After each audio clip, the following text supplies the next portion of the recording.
तालियां जोरदार। ग्लेज के अजीबो साल सही साल।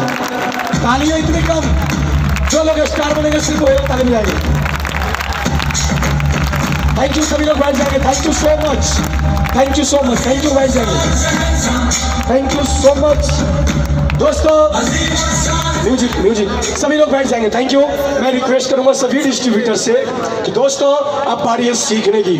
आप इतनी ध्यान से सीखे कि आज सर में आप में कोई फर्क नहीं है। सर आज से कुछ समय पहले ग्लेज में आए और वही कंपनी वही सिस्टम पे दिल से काम किए। आज सर की बारी है, तो अगली बारी किसकी है दोस्तों? तो सर को ये माइक हैंड ओवर करने से पहले मैं चंद लाइन बोलना चाहूंगा आप सभी के लिए कि ख्वाहिश नहीं गिरते फूल झोली में, वक्त की साख को हिलाना होगा। कुछ नहीं होगा अंधेरों को बुरा कहने से, कुछ नहीं होगा अपने आप को बुरा कहने से। अपने हिस्सा की चिराग खुद को जलाना होगा। So please welcome sir.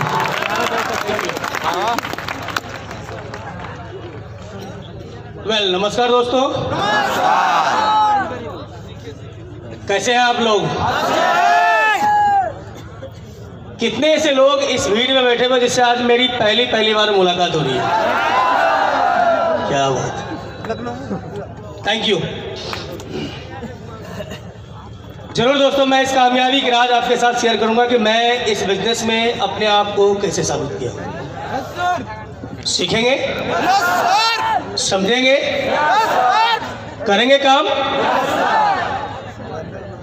दोस्तों मेरा नाम है सनमोल कुमार और मैं डिस्ट्रिक्ट मधेपुरा बिहार का रहने वाला हूं। और मैं भी एक किसान फैमिली से बिलोंग करता हूं। मैं अपने घर में अपने भाई बहन सबसे छोटा हूं। घर में सबसे छोटे होने के नाते घर के सारे सदस्य का एक ऐसा सोच था कि मैं पढ़ूं लिखूं और एक अच्छा खासा नौकरी करूं। इसी सोच, इसी सपने दोस्तों मैंने पढ़ना लिखना स्टार्ट किया। यानी कि मेरा जो बचपन का पढ़ाई लिखाई था वो अपने गांव में हुआ था। जैसे ही मिडिल स्कूल की पढ़ाई लिखाई खत्म हुई, अपनी पढ़ाई को आगे करने के लिए अपने गांव से कुछ दूर एक हाई स्कूल आकर के एडमिशन लिया। एडमिशन लेने के कुछ दिन तक पढ़ाई लिखाई एक अच्छे ढंग से चला, बढ़िया ढंग से चला, सुचारू ढंग से चला। लेकिन कुछ दिन के बाद जो पढ़ाई लिखाई एक सुचारू ढंग से चल रहा था, उस पढ़ाई लिखाई में रुकावट आ गई। उस रुकावट आने के पीछे जो वजह था कि जो घर की आर्थिक स्थिति खराब हो चुका था। मुझे अपने आप पर लगा कि शायद अब जो मैं अपना सपना बनाया हूँ, जो मैं अपना सोच बनाया हूँ, अब मैं अपने सपने और सोच में कामयाब नहीं हो पाऊँगा। दोस्तों मैं उस सच्चे सपना को पूरा करने के लिए छोटे छोटे बच्चे को ट्यूशन पढ़ाया करते थे और उससे जब समय बचता था खुद मैं अपने पढ़ाई लिखाई में लगाया करता था। इसी तरह से मैं 8वीं क्लास, 9वीं, 10वीं, 11वीं यानी कि इंटर के पढ़ाई के लिए अपने डिस्ट्रिक्ट मधेपुरा के कॉलेज में आकर के एडमिशन लिए।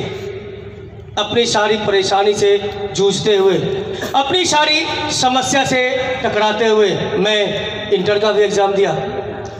जैसे बीएससी पार्ट 1 की पढ़ाई शुरू हुआ, उस समय जो परेशानी बना हुआ था, जो दिक्कतें बनी हुई थी, जो समस्याएं बना हुआ था, वो समस्या का समाधान न होकर के बल्कि वो समस्या धीरे धीरे बढ़ रहा था। और दोस्तों उस समस्या के समाधान के लिए जो सबसे बड़ी चीज था वो था पैसा। यानी कि जब तक मेरे पास खुद को पैसे नहीं होता तब तक मैं उस परेशानी, उस दिक्कत, उस समस्या को मैं दूर नहीं कर पाता। दोस्तों मैं उस पैसे की खोज में अपनी पढ़ाई लिखाई बस वहीं बंद किया और मैं दिल्ली जैसे शहर में नौकरी चला गया। वहाँ जाने के बाद मैं उस नौकरी की तलाश में महीना दिन तक मैं घूमते रहा, लेकिन मुझे नौकरी मिल नहीं पाया। जब नौकरी नहीं मिल पाया मैं टूट गया, मैं परेशान हो गया, मैं हताश हो गया कि अब आगे मैं क्या करूं। उसी बीच एक मेरे बचपन का मेरा दोस्त था जो मेरे गांव के ही थे। वो दिल्ली के सटे हुए एक जगह है जिस जगह का नाम दोस्तों नोएडा, वहाँ पर वो काफ़ी दिनों से काम कर रहा था। मैं उसे फ़ोन किया, मैं अपनी सारी समस्याएं उसे शेयर किया। उन्होंने ठीक है तू आ जा, मैं तेरे लिए काम ढूंढता हूँ। मैं दिल्ली से नोएडा पहुँचा। वहाँ जाने के बाद उसके साथ लगभग 10 से 15 दिन तक साथ साथ घूमा। उसी बीच एक नई कंपनी लॉन्च की थी जिस कंपनी का नाम था रिमूला मोबिल ऑयल कंपनी। उसके अंदर मेरा जॉब लगा। जब मुझे वहाँ पर नौकरी मिला तो मेरे अंदर बहुत बड़ी खुशी, एक बहुत बड़ा उमंग पैदा हुआ कि मैं अब इस जगह काम करूँगा और काम करके जो मेरी बनी हुई परेशानी है, बनी हुई दिक्कतें हैं, बनी हुई समस्याएं हैं, मैं उसको दूर कर पाऊँ। दोस्तों, मैं ये सारा कुछ सोच के वहाँ पर काम करना शुरू कर दिया।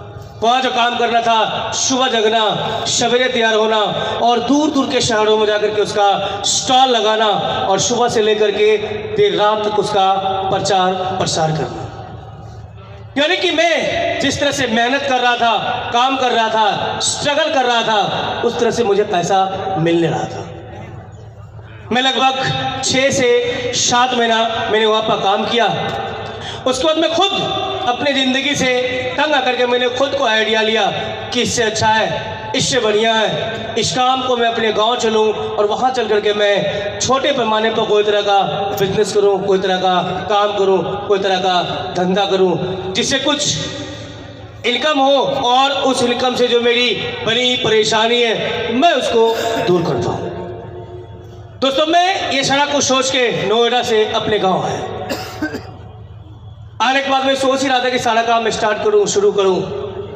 उसी बीच कॉलेज का एक मेरा दोस्त था जिसका नाम था मिस्टर राकेश रंजन रवि, जिससे मेरा मुलाकात हुआ। और मुलाकात होने के बाद उन्होंने बोला, सनमोल, मैं भागलपुर के अंदर एक कंपनी आया हुआ है, मैं उसके अंदर काम कर रहा हूँ, तू चल मेरे साथ, चल करके सिर्फ काम को देख लेना, सीख लेना, समझ लेना, शायद उस जगह से तुम एक अच्छा खासा पैसा और एक अच्छी खासी ज़िंदगी जी सकते हो। मैं अपने दोस्त का दोस्त, मेरे पास लाखों रुपया नहीं है कि मैं तेरे साथ चलूं और चल करके मैं उस बिजनेस को डील कर पाऊं। उन्होंने बोला, वहाँ पर लाखों रुपये जरूरत नहीं है, तुम 5 से 10 हज़ार रुपया लो और मेरे साथ चलो। अगर दोस्तों देखा जाए उस समय 5 से 10 हज़ार व्यवस्था करना मेरे लिए एक बहुत बड़ी चुनौती था, एक बहुत बड़ी चैलेंज था, एक बहुत बड़ी परेशानी था। क्यों? क्योंकि मेरा पूरी परिवार एक परेशानी के दलदल में फंसा हुआ था। चारों ओर दोस्तों समस्या ही समस्या नजर आ रहा था, बल्कि समाधान नजर नहीं आ रहा था। मैं उस एवज में मैं अपने बाबूजी मुझे 5 से 10 हज़ार रुपये दीजिए, मैं भागलपुर के अंदर एक कंपनी आया हुआ है, मैं उसके अंदर काम करना चाहता हूँ। बाबूजी ने स्ट्रिक्टली मना कर दिया। दोस्तों, घर में बड़ी सिफारिश करने के बाद, बड़ी रिक्वेस्ट करने के बाद लगभग 10 से 15 दिन के बाद बाबूजी ने कहीं से सूद पर पैसा इकट्ठा करके मुझे दिया। दोस्तों, उस पैसे के सहारे और अपने दोस्त के साथ दोस्तों आज से लगभग 14.5 साल पहले मैं इस बिजनेस प्लान को देखने के लिए भागलपुर के अंदर गया था। वहाँ जाने के बाद मैंने सारा कुछ एक अच्छे तरह से देखा, सीखा, समझा, सुना, देखने, सीखने, समझने के बाद जैसे मैं बीसी हॉल से बाहर निकलने के बाद मैं अपने दोस्त को एक बात बताया। मैं बोला, तेरा बिजनेस भी अच्छा है, तेरे यहाँ के लोग भी अच्छे हैं, तेरा कंपनी बढ़िया है, तेरा सारा कुछ अच्छा है, लेकिन मैं काम नहीं करूँगा। यानी कि दोस्तों, जब मैं बीसी हॉल से बाहर निकला मैं नेगेटिव था। मेरा दोस्तों, ठीक है, मत करना काम, लेकिन मेरा बात ध्यान से सुनना। चाहे मेरे बिजनेस हो या बाहर की दुनिया के कोई भी काम हो, सबसे पहले समझदार लोग वो होता है, होशियार इंसान वो होता है जो किसी भी काम को एक अच्छे तरह से देखते हैं, सीखते हैं, समझते हैं, सुनते हैं और उसको खुद को डिसाइड करता है कि मैं काम करूँगा, अन्यथा नहीं करूँगा। तो तुम्हारे बिजनेस की सारी एजुकेशन, सारी मीटिंग्स, सारे क्लासेस को एक अच्छे तरह से अटेंड करो, सीख लो, समझ लो और उसको खुद को डिसाइड करना कि तुम काम करोगे, अन्यथा नहीं करोगे। उसी भी दोस्तों के शख्स से मेरा मुलाकात करवाया, जिन्होंने मुझसे कुछ सवाल पूछा। बोला, सनमोल, तो कहीं भगवान को देखा है, कुदरत को देखा है? मैं जवाब दिया, सर मैं देखा तो नहीं हूँ। बोला, क्या तू उसके भरोसा करता है, बिलीव करता है, विश्वास करता है? मैं जवाब दिया, सर कुदरत के ऊपर पूरी दुनिया विश्वास करता है, मैं क्यों करूँ, मैं भी करता हूँ। उस वक्त उन्होंने मुझे समझाया कि जिस चीज को तूने कभी देखा नहीं उसके ऊपर तेरा भरोसा है, बिलीव करते हो, विश्वास करते हो, और जिस काम को तूने 2 घंटा 2.5 घंटा 3 घंटा एक अच्छे तरह से देखे हो, सीखे हो, समझे हो, सुने हो, क्या तुझे उसको भरोसा नहीं है, बिलीव नहीं है? दोस्तों उस वक्त उन्होंने मुझे एक लेवरेज इनकम और एक लीनियर इनकम में फर्क बताया। उस वक्त उन्होंने मुझे समझाया कि एक लेवरेज इनकम करने वाले इंसान कौन होते हैं और एक लीनियर इनकम करने वाले इंसान कौन होते हैं। उस वक्त उन्होंने मुझे बाहर की दुनिया और इस glaze trading India private limited की दुनिया में फर्क बताया। उस वक्त उन्होंने मुझे समझाया कि आज के टाइम में, आज के समय में एक बाहर के दुनिया के लोग, एक बाहर के दुनिया के इंसान दूसरी की जिंदगी को छीन करके खुद की अपनी जिंदगी बनाता है, लेकिन ग्लोबल कोलैबोरेशन एक ऐसा नियम है, एक ऐसा सिस्टम है, एक ऐसा एजुकेशन है, एक ऐसा सपोर्ट है कि एक इंसान दूसरी की जिंदगी को बना करके खुद की अपनी जिंदगी बनाता है। दोस्तों इन सारी अच्छी बातों को देखते हुए, सीखते हुए, समझते हुए, सुनते हुए मैं इस बिजनेस के अंदर ज्वाइनिंग किया। ज्वाइनिंग करने के बाद मैं कंपनी की सारी एजुकेशन, सारे मीटिंग्स को एक अच्छे तरह से अटेंड किया और उसके बाद मैं काम करना शुरू कर दिया। जब मैं काम करना शुरू किया तो मेरा दोस्त मुझे बताया कि सनमोल हमारी कंपनी की कुछ शर्तें हैं कि जो लोग जिस महीने के अंदर जुड़ते हैं ना, वो महीना उसके लिए 0 महीना होता है। शायद ये बात आप लोगों को मालूम होगा या छोड़ो। फिर उन्होंने बताया कि 4 महीने के अंदर जो लोग आरडी बनते हैं ना, वो स्टार आरडी कहलाता है। शायद आज के टाइम में बड़े खुशनसीब हैं आप कि 0+4 नहीं, 0+, आवाज नहीं आ रहा, 0+, मैं अपने अपलाइन से सवाल किया, सर ये स्टार आरडी होता क्या है? उन्होंने जो लोग आज, जो आईआर आज के टाइम में 4 महीने के अंदर में आरडी बनेंगे वो स्टार आरडी कहलाएंगे, और जो स्टार आरडी बनेंगे जब वो अगले लेवल को अचीव करेंगे तो वो प्लेन डीडी नहीं, प्लेन जीरो डी नहीं, वो स्टार डीडी और स्टार जीरो डी कहलाएंगे। और जो लोग स्टार डायमंड और स्टार ग्लोबल डायमंड बनेंगे उसको ऑल ओवर इंडिया की गई टर्न ओवर को उसे क्वालिटी मिलेगी। बजा लो यार, बजा रहा है तो बजा लो यार। फिर मैंने अपलाइन ने एक पेन और एक पेपर लिया और उस पेन और पेपर पर आने वाले फ्यूचर इंसेंटिव के बारे में बताया कि जब आज एक आईआर स्टार आरडी बनेंगे, आने वाले टाइम में जब वो diamond, global diamond, star DD, star zero D बनेंगे उसका कितना बड़ा इंसेंटिव होगा।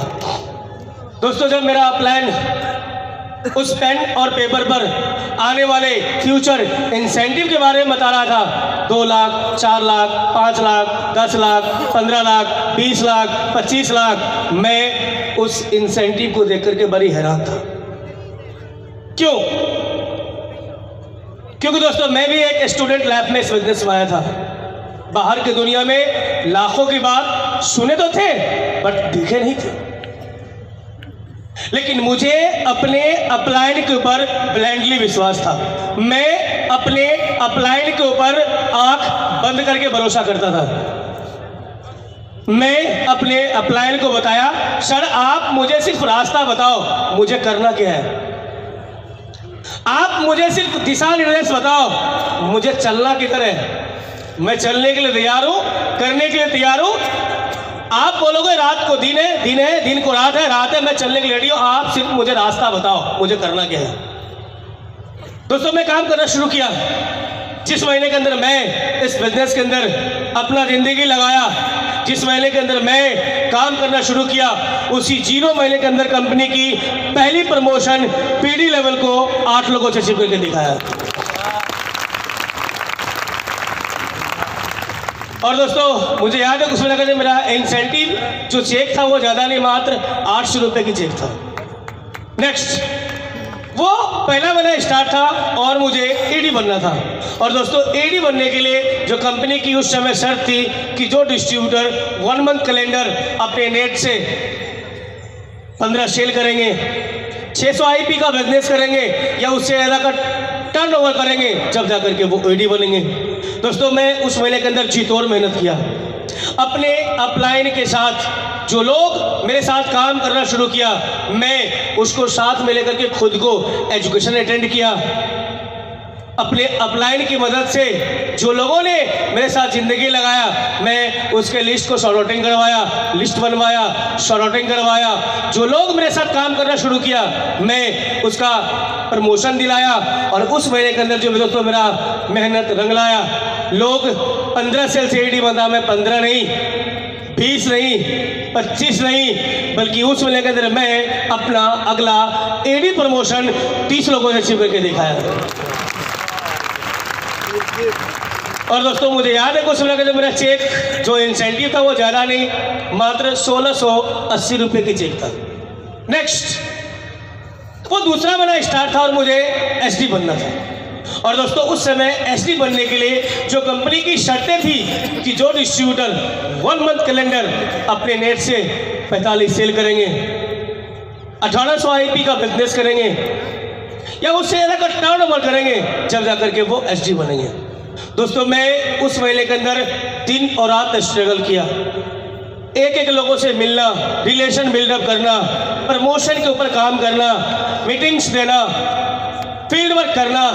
मैं दिन और रात दोस्तों मैंने काम करते गया। फिर उस महीने के अंदर मेरा मेहनत रंग लाया। लोग 45 सेल से एसडी बनता, मैं 45 नहीं, 50 नहीं, 55 नहीं, बल्कि उस महीने के अंदर मैं अपना अगला एसडी प्रमोशन 60 लोगों से अचीव करके दिखाया। और दोस्तों मुझे याद है कि उस महीने का मेरा चेक जो इंसेंटिव बोला था वो ज़्यादा नहीं, मात्र 3680 रुपये की चेक था। नेक्स्ट, वो तीसरा मेरा स्टार्ट था और मुझे आरडी बनना था। और दोस्तों आरडी नहीं, स्टार आरडी बनना था। और मुझे याद है कि वो महीना फरवरी का महीना था, शायद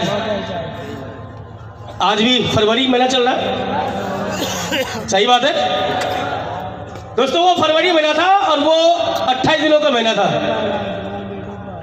मैं पहली तारीख को 1 तारीख को मैं अपने अपलाइन के पास गया और बड़ी सारी सवाल लिख के गया। मैं सोच के गया था सर से मैं आज ये पूछूंगा, ये पूछूंगा, ये पूछूंगा, ये सवाल है, ये सवाल है। और जैसे मैं अपलाइन के सामने खड़ा हुआ और अपलाइन पूछता और भाई क्या हाल समाचार, मेरा जवाब मिलता सब ठीक ठाक। और जैसे अपलाइन के सामने आई टू आई कांटेक्ट बना, पूरा प्रमोशन हो रहा है, मैंने बोला हाँ सर प्रमोशन हो रहा है। मेरी सारी की सारी सवाल खत्म। समझ रहे मेरी बातों को? मोटा मोटा 2-4 सवाल बचा। मैंने बोला सर ये तो फरवरी महीना है। बोला हाँ जी मालूम है। मैं बोला ये 28 दिनों की महीना है, आज का दिन गुजर गया, बचा मेरे पास 27 रोज। बोला मुझे पता है, आगे बताओ। मैं सवाल किया सर क्या इस बची हुई समय के अंदर मेरा प्रमोशन होगा? क्या मैं स्टार आरडी बन पाऊंगा? क्या मैं प्रमोट हो पाऊंगा? मेरा अपलाइन ने सारी की सारी बातों को सुना और एक छोटी सी खूबसूरत सी शब्द में जवाब दिया। बोला सनमोल, जो इंसान सपना बना करके घर बैठ जाते हैं ना, वो कभी जिंदगी में सपने को पूरा नहीं कर पाते हैं। और जो इंसान सपना बना करके मेहनत करते हैं, आगे बढ़ते हैं, स्ट्रगल करते हैं, काम करते हैं, दुनिया का कोई ताकत नहीं है उसके सपने को छीन सकता है।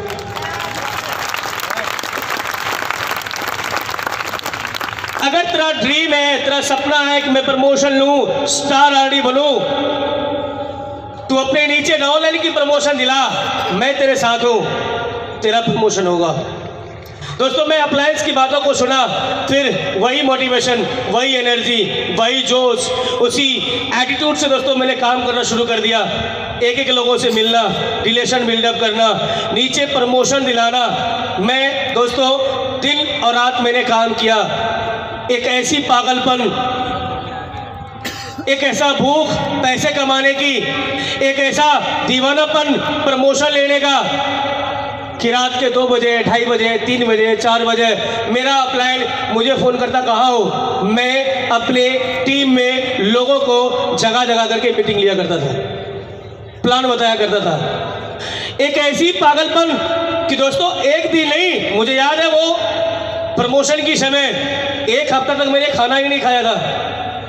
सुबह निकला, शाम हो गया, शाम निकला, रात बीत गया, फिर अगली सुबह आ गया। एक ऐसी पागलपन, एक ऐसा मेहनत। दोस्तों मैंने काम किया, मेहनत किया, स्ट्रगल किया।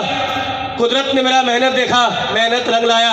लोग 90 सेल से आरडी बनता, मैं 90 नहीं, 100 नहीं, 105 नहीं, 110 सेल से आरडी नहीं, स्टार आरडी लेवल को अचीव करके दिखाया।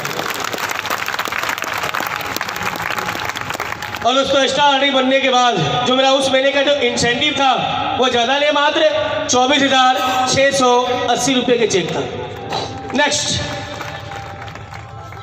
जब मैं स्टार आरडी बना मुझे लगा अब कोई दिक्कत ही नहीं है। दिक्कत किसी का नहीं है, पैसे का। क्यों? क्योंकि जब मैं बीसी हॉल में बैठा हुआ था बिजनेस एजुकेशन क्लास के अंदर, तो मेरे उम्र के बड़े सारे लोग स्टेज पर आते थे और वो बोलते थे कि मैं आरडी लेवल पर काम कर रहा हूँ, मेरा पिछले महीने की जो इंसेंटिव है वो 30,000, 40,000, 50,000, 60,000, 70,000। उस कतार में हमारे अपलाइन सुभद्रा दीदी भी हुआ करती थी। मुझे लगा यार मैं आरडी ने स्टार आरडी हूँ, अब क्या दिक्कत है? अब तो शुरू हो गया ना, मैं सुस्त हो गया, मैं लेजी हो गया। 2 दिन, 4 दिन, 5 दिन, 1 हफ्ता गुजरने के बाद मेरा अपलाइन मेरे सामने आया और उन्होंने, सनमोल अभी फिल्म शुरू नहीं होता, कास्टिंग था। मैं पूछा हंसते हुए, सर क्या फिल्म, क्या कास्टिंग? बोला हमारे बिजनेस जो है ना डुप्लीकेशन की है, अगर तुम स्टार आरडी बन गए हो तो अपने नीचे लोगों को डुप्लीकेट करके स्टार आरडी बनाओ, क्योंकि अभी बड़ी सारी सीढ़ी को पार करना है। दोस्तों मैं नींद से जगा, आलस को दूर किया, सुस्ती को खत्म किया, फिर वही मोटिवेशन, वही एनर्जी, उसी जोश, उसी एटीट्यूड के साथ दोस्तों मैंने काम करना शुरू कर दिया। एक एक लोगों से मिलना, रिलेशन बिल्डअप करना, फील्ड वर्क करना, नीचे प्रमोशन दिलाना। दोस्तों मैं काम करते गया, अपनी मेहनत को बहाव में डालते गया। फिर एक ऐसा समय आया, मेरा मेहनत रंग लाया। जिस तरह से मैं स्टार आरडी बना, उसी तरह से अपने तीनों अलग अलग लाइनों में अपने जैसे प्लेन आरडी नहीं, अपने जैसे स्टार आरडी बनाया, जिसके एफर्ट से मैं इस बिजनेस के अंदर स्टार डीडी यानी स्टार डायमंड डिस्ट्रीब्यूटर बन के खड़ा हुआ। और दोस्तों स्टार डायमंड बनने के बाद जो मेरा पहला इंसेंटिव इस बिजनेस के अंदर आया था, वो इंसेंटिव था 5,47,864 रुपये की। भरोसा हो रहा है क्या? पीछे वाले आवाज आ रहे हैं, सुन पा रहे हैं?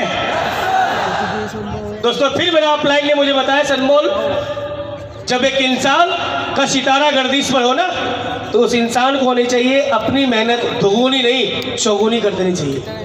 दोस्तों मैं अपनी मेहनत चौगुनी नहीं 8 कर दिया। मैं दिन और रात मेहनत किया, अपने जैसे अपना डुप्लीकेट, अपना लीडर्स तैयार किया, अपना फोटोकॉपी तैयार किया, मैं फील्ड वर्क किया, अपने नीचे लोगों को प्रमोशन दिलाया और अपनी मेहनत को दोस्तों लगातार बहाव में डालते गया। फिर एक ऐसा समय आया, मेरा मेहनत रंग लाया। जिस तरह से मैं स्टार डायमंड गया, उसी तरह से अपने तीनों अलग अलग लाइनों में अपने जैसे प्लेन डीडी नहीं, अपने जैसे स्टार डायमंड बनाया, जिसके एफर्ट से मैं इस बिजनेस के अंदर स्टार जीडी यानी star global diamond distributor level को अचीव किया। और दोस्तों स्टार जीडी बनने के बाद फिर इंसेंटिव रुका नहीं। 5 लाख से 6 लाख, 7 लाख, 8 लाख, 9 लाख, 10 लाख, 11 लाख, 12 लाख, 13 लाख, 14 लाख, 15 लाख और आगे बता दें तैयार है सुनने के लिए? पीछे वाले इससे पहले एक कमेंट करना पड़ेगा, वादा करना पड़ेगा। करेंगे आप लोग? सच्ची वादा, झूठी वादा? जितना का इंसेंटिव मैं बताऊंगा उससे चौगुनी इंसेंटिव आप लोगों को बनानी है। रेडी है? कितने ऐसे लोग तैयार हैं? Thank you.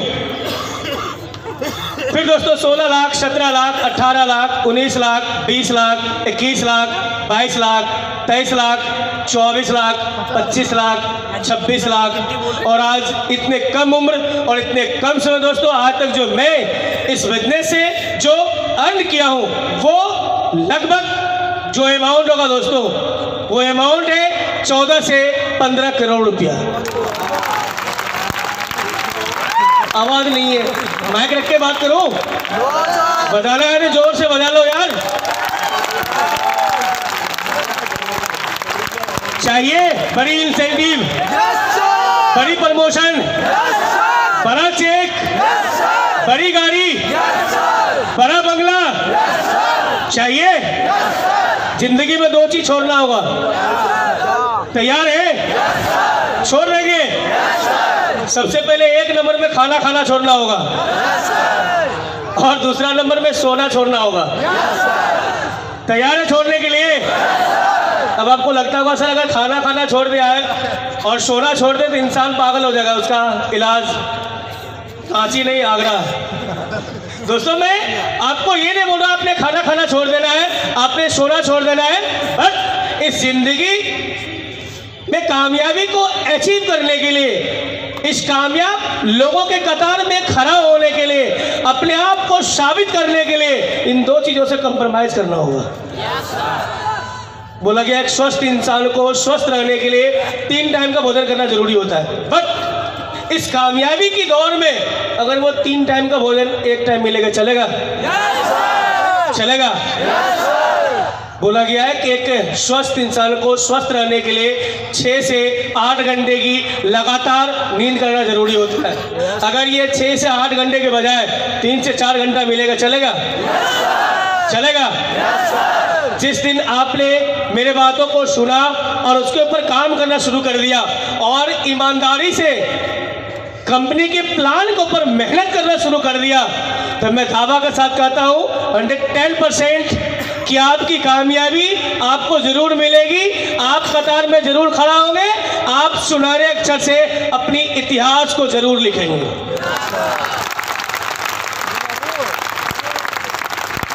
आगे दोस्तों मैं एक छोटी सी बात और करूंगा, क्योंकि आज हमारे अप्लायंस भी आए हुए हैं बात करने के लिए। आप इस बातों को समझ लें कि इस बातों को माने या ना माने, लेकिन मैं मानता हूं कि दुनिया की जो सबसे बड़ी चीज होती है ना, वो होती है सोच। सोच दुनिया की सबसे ताकतवर चीज है। सोच दुनिया की सबसे पावरफुल चीज है। मैं इस सोच दुनिया की सबसे ताकतवर चीज क्यों है, मैं इसके ऊपर छोटी सी एग्जांपल आपके साथ शेयर करना चाहता हूं। आज आप किसी डेयरी वाले के पास चले जाना जहां पर दूध मिलता है, उसके पास बड़ी सारी मात्रा में भैंस और गाय होते हैं। जब एक भैंस का बच्चा पैदा होता है ना, तो आप देखेंगे उसके साथ 2 घटना होता है। एक, सबसे पहले उसको एक रस्सी में एक खूंटे से बांध दिया जाता है और उसको एक छोटी सी टोकरी डाल दिया जाता है उसको भोजन के लिए, खाना खाने के लिए। वो भैंस का बच्चा चाहता है कि मैं इस रस्सी को तोड़ूं, खूंटे को तोड़ूं और अपनी जिंदगी आज़ादी का जीऊं। लेकिन वो जो रस्सी होते हैं, वो डोरी जो होते हैं, वो खूंटे जो होते हैं, उससे मजबूत होता है, वो टूटता नहीं है। लेकिन ये हमेशा प्रयास करता है, जैसे जैसे वो बड़ा होते गया उसको उससे मजबूत जंजीर में बांधते गया, उससे मजबूत खंबे में बांधते गया। वो भैंस का बच्चा हमेशा उस जंजीर को, उस खंबे को तोड़ना चाहता है, लेकिन वो उससे मजबूत होता है। जब वो भैंस का बच्चा बड़ा हो जाता है, विशाल शरीर हो जाता है, जब उनके पास अनंत शक्तियां आ जाती है, चाहे तो वो एक खूंटे क्या, वो 1000 खूंटों को तोड़ सकता है। लेकिन उसके बावजूद भी वो भैंस का बच्चा जो भैंसा होता है वो उसी जंजीर उसी खूंटे में बंधे रहते हैं। ये सारी की सारी सोच की कमाल है। क्यों? क्योंकि वो बचपन से उस चीज को तोड़ना चाहा लेकिन उससे टूटा नहीं, इसीलिए उसकी सोच में गांठ बन गई कि अब मुझसे टूटने वाला नहीं है। आप कभी सर्कस के अंदर देखे होंगे, जो सर्कस के अंदर शेर होता है, उस शेर को बोलता है, एक इंसान एक लोहे की स्टिक लेता है और उस शेर को बोलता है तू रिंग में कूद जा, रिंग में कूद जाता है। उस शेर को बोलता है बैठ जाओ, बैठ जाता है, खड़े हो जाओ, खड़े हो जाता है, दौड़ो, दौड़ता है। शेर जो जंगल का राजा होता है ना, वो अगर एक बार जंगल में दहाड़ता है ना तो 3 से 4 किलो धरती कपती है।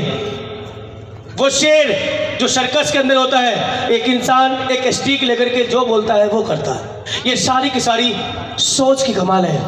कभी आप उस डेयरी वाले को बोलना कि आप जाओ और जंगल के अंदर जो भैंसा है ना उसको कैद करके आप अपने डेयरी में ले आओ, कभी नहीं ले आता है। कभी आप उस सर्कस मालिक को बोलना कि आप जाओ और जंगल के अंदर जो जंगल का राजा शेर जो होता है ना उसको कैद करके आप अपने सर्कस में ले आओ, कभी नहीं ले आता। दोस्तों, एक जानवर की सोच को बांध देने से वो डैडी का भैंसा है बन सकता है। एक जानवर की सोच को बांध देने से सर्कस का शेर बन सकता है और एक जानवर की सोच को आजाद कर देने से वो जंगल के राजा शेर बन के दहाड़ भी सकता है। आगे दोस्तों, आप अपनी सोच को मजबूत करें, प्लानिंग बनाएं, योजना बनाएं, टारगेट बनाएं, अप्लायंस की बातों को फॉलो करें, कंपनी के सिस्टम को फॉलो करें और ईमानदारी से मेहनत करें। और इस महीने के अंदर जितने भी लोग इस ग्राउंड में बैठे हैं, सब लोग इस जगह से प्रण लेके जाएं कि अपनी अपनी प्रमोशन को अचीव करना है, साबित करना है और अगले साल इस स्टेज पर आकर के अपने आप को साबित करके दिखाना है।